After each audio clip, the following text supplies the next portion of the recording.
I'd like to start the briefing today by addressing a topic that I know all of you are preparing to ask me about, and that's tax reform.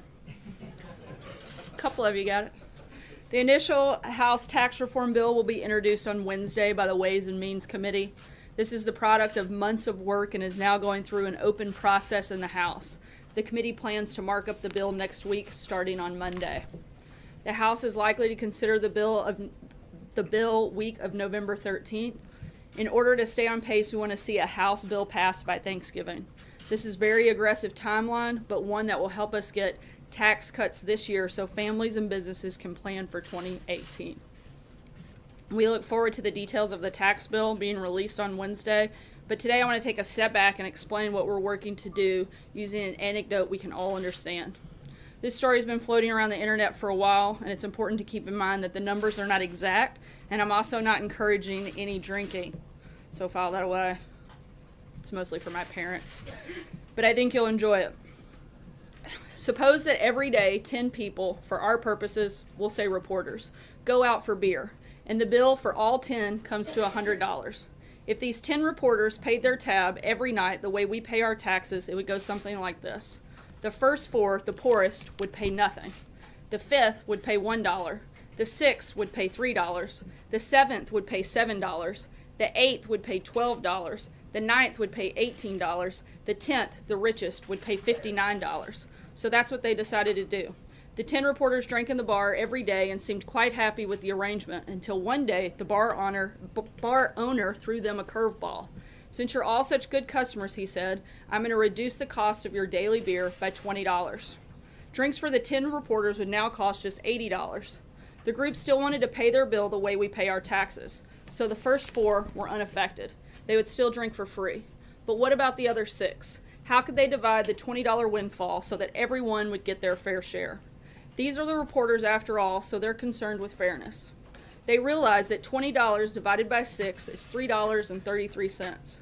But if they subtracted that from everybody's share, then the 5th reporter and the 6th reporter, which would each end up being paid to drink beer. So the bar owner suggested that it would be fair to reduce each man's bill by a higher percentage the poorer he was. By doing that, he explained, they'd continue following the principle of the tax system they'd been using. So he proceeded to work out the amounts he suggested that each should pay now. And so the 5th reporter, like the first 4, now paid nothing. He got a 100% saving. The 6th now paid $2 instead of $3, a 33% saving.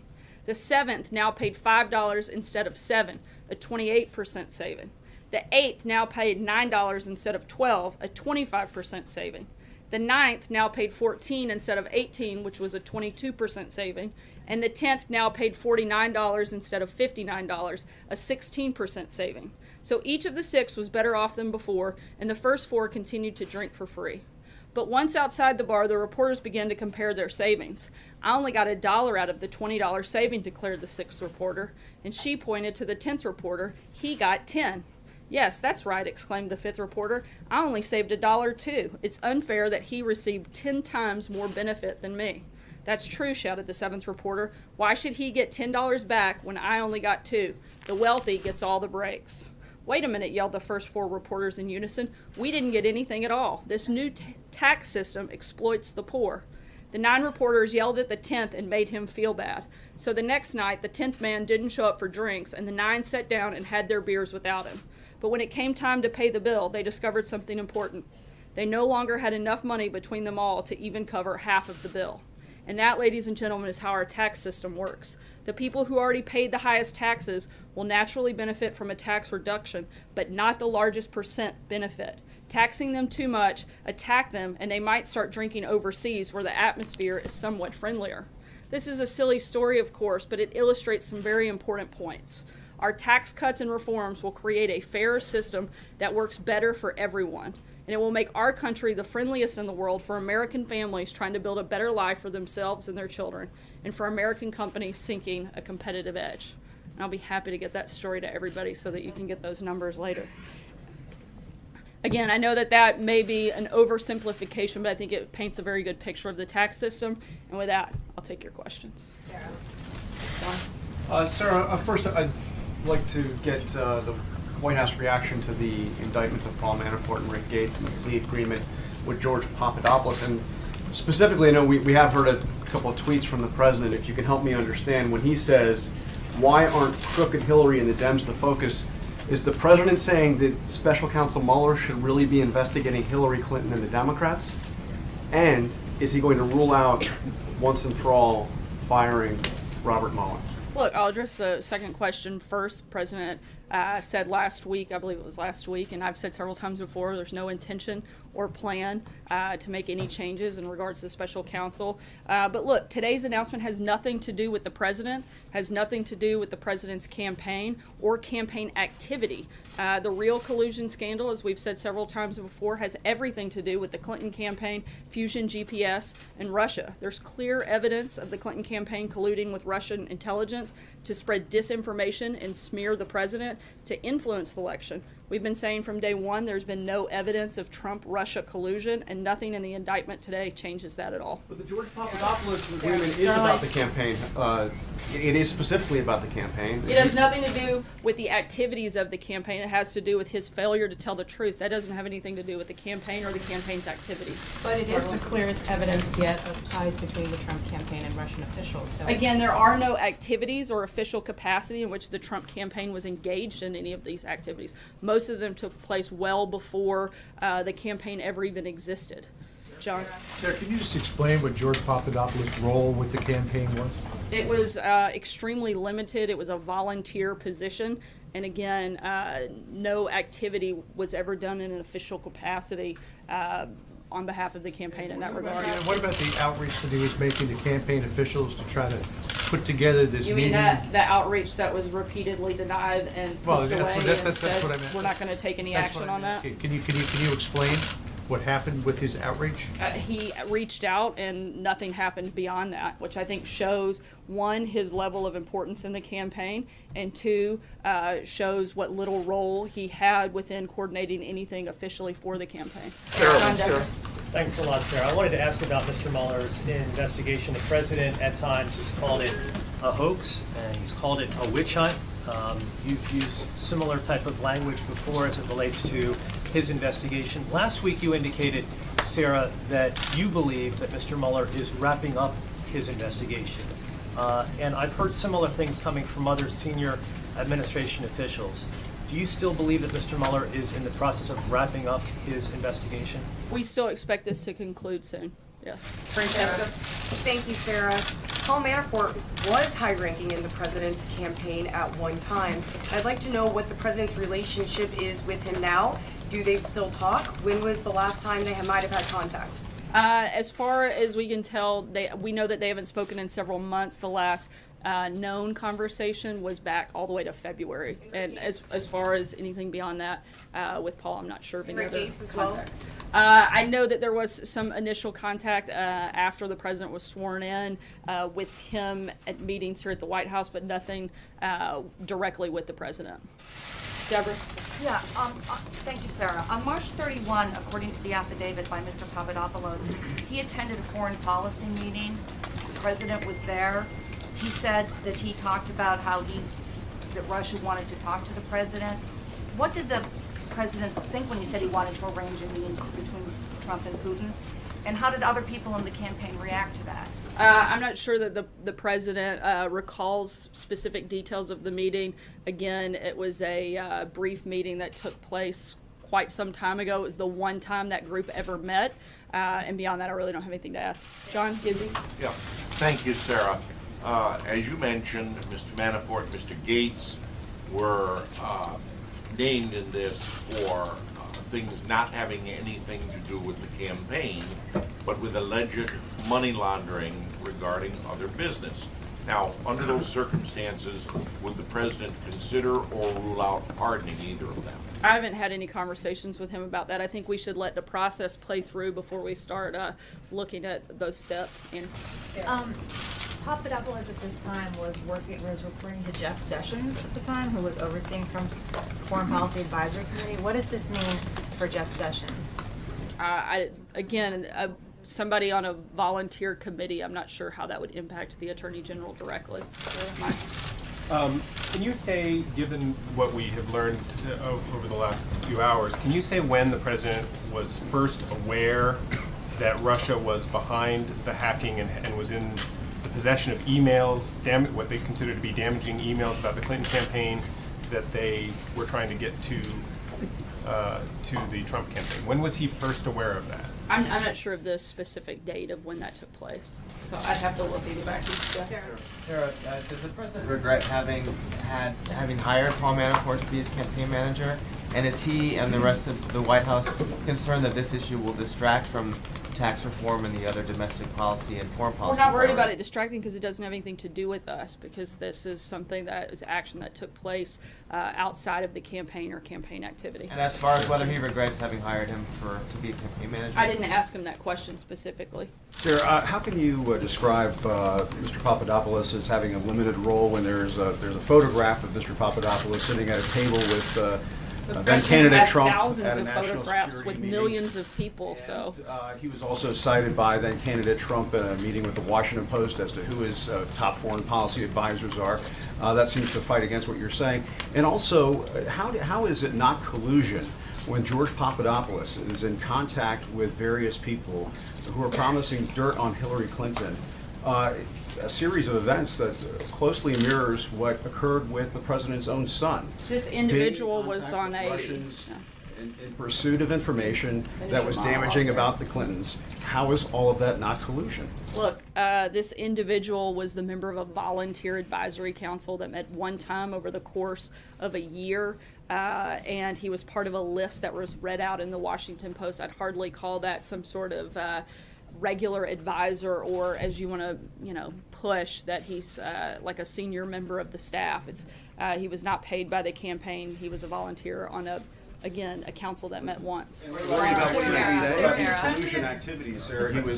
He was pursuing information from the Russians. Again, he was a volunteer. I think Just- that's something you need to ask him. I'm not here to speak on behalf of the thousands of people that may have volunteered on the campaign. Believe it or not, I have a question on this, but also on tax reform. The president has called on Congress to investigate Hillary Clinton. Is he confident that they will do that?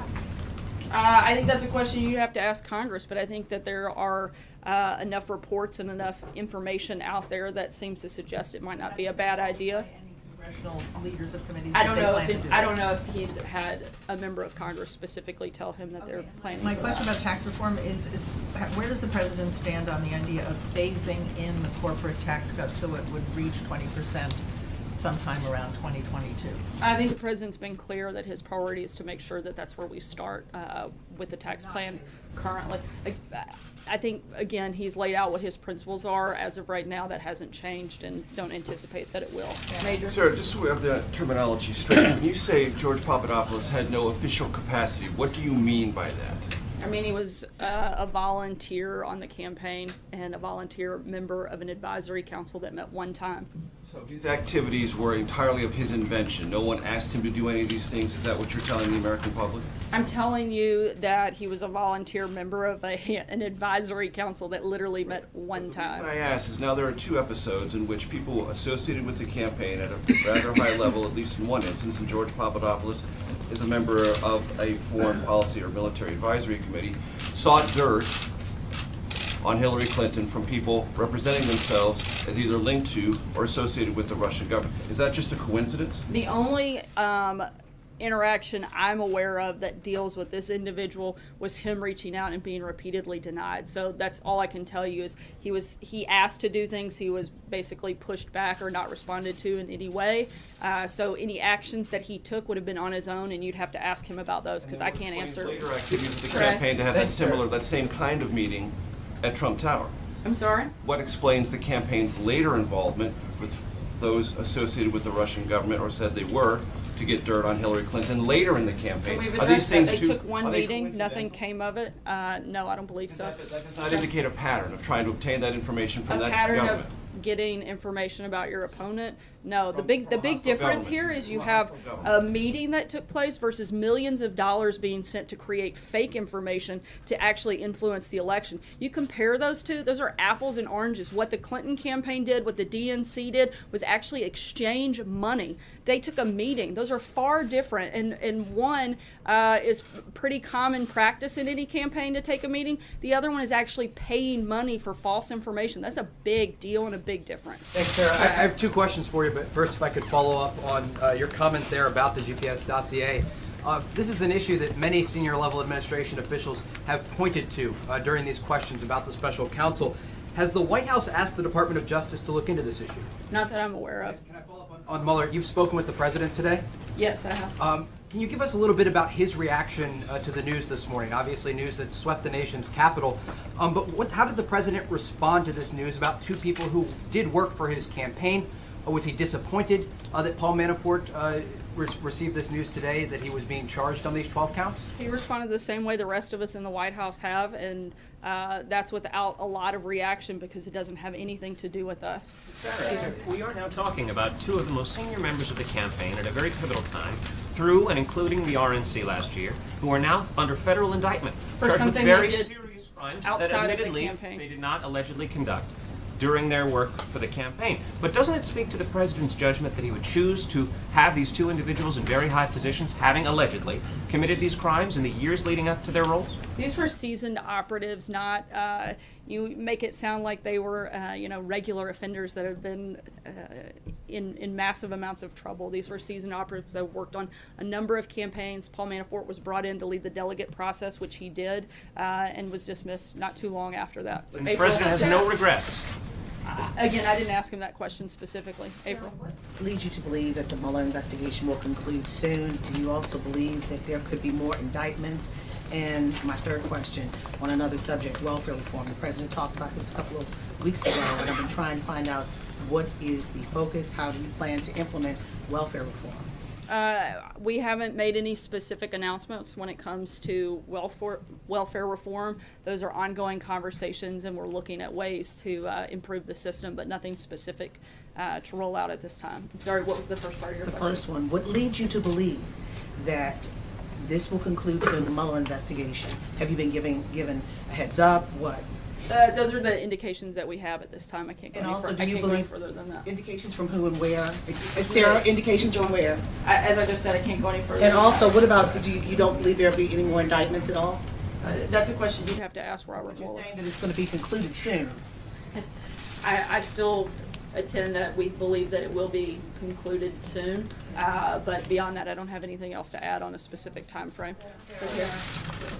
Sarah, in March, the president called March 2016, the president called George Papadopoulos an excellent guy. Does he still believe that Papadopoulos is an excellent guy? Look, he was referring to the council. He was going through the list of names with the Washington Post, and nothing more than that, and complimentary of the people that were volunteering on behalf of the campaign. Thanks very much, Sarah.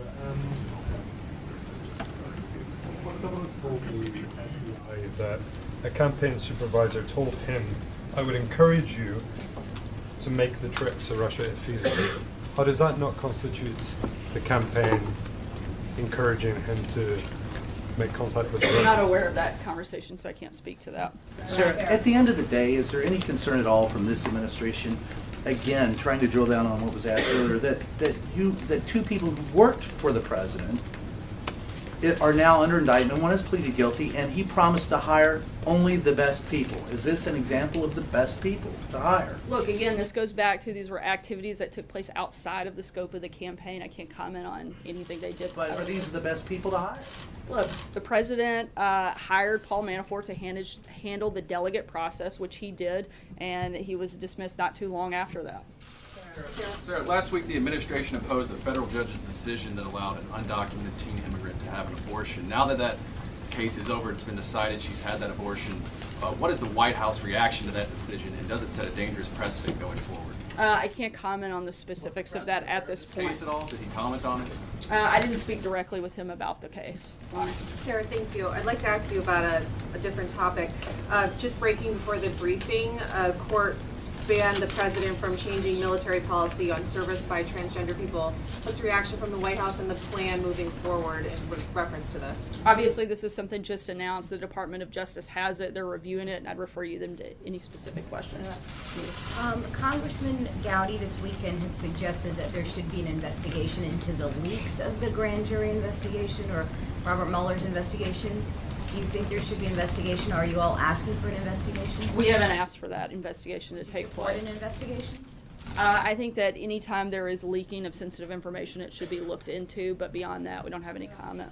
Kristen? Sarah, thanks. Does the president in any way hold Jared Kushner responsible for hiring Paul Manafort? After all, he was an early supporter of bringing him on board. Not that I'm aware of, no. And Sarah, to just follow up on the point of hiring the best people, the top people, he said, does this not at the very least raise questions about President Trump's vetting process and judgment when it comes to bringing on these people? I don't believe so. I think I've answered that quite a few times today. Sarah, two quick questions. To the president, you said back in July that the president believed that the investigation for the special counsel should stay within the confines of Russian election meddling. Given what we've learned today, does the president believe Bob Mueller overstepped the boundaries of his investigation? I haven't spoken with him specifically about that detail. Okay, my second question, Sarah, would just be on the topic of regarding the plea agreement with George Papadopoulos. You've indicated that the president did not remember that March 31st meeting, the photograph, right? No, I didn't say he didn't remember the meeting. I said he didn't remember those comments from. Did he remember anything about that meeting, his interactions with Papadopoulos, given that he's talked about his great memory? I don't believe that he went into detail about the meeting itself. He remembers it taking place, but we didn't go into anything beyond that or any specifics. And specifically did not remember the Russia comment? Did you remember Papadopoulos' presence? Did they have interaction? Not that I'm aware of. Thank you, Sarah. Gallup just came out with a poll giving 33% approval, 62% disapproval to the president. What's your reaction? Is the president aware of this? Any plans of changing anything? Look, we're focused aggressively on pushing forward on a very bold agenda specific to tax reform, tax cuts. I think that the economy continuing to grow and strengthen is something that will certainly change those numbers. But at the same time, I think these are some of the same polls that also said this president would never be president, so I don't have a lot of confidence in them. Sarah, Take one last one. Sarah, can you please clarify your answer tomorrow? The stock market is moving downwards on this news that possibly the corporate rate could be phased in over several years. I wasn't sure if you were trying to make the point that the president would be for a phase-in or against a phase-in. No, I said that the president laid out his principles, and it doesn't include the phasing in, so we're still committed to that moving forward. But and I don't have any reason to believe we have changes on that front at this point. So the red line of a 20% corporate rate tax cut. I'm not drawing a red line. I'm just saying those are the principles that we've laid out, and we haven't adjusted or changed our principles since this process started. Thanks so much, guys. Have a good day.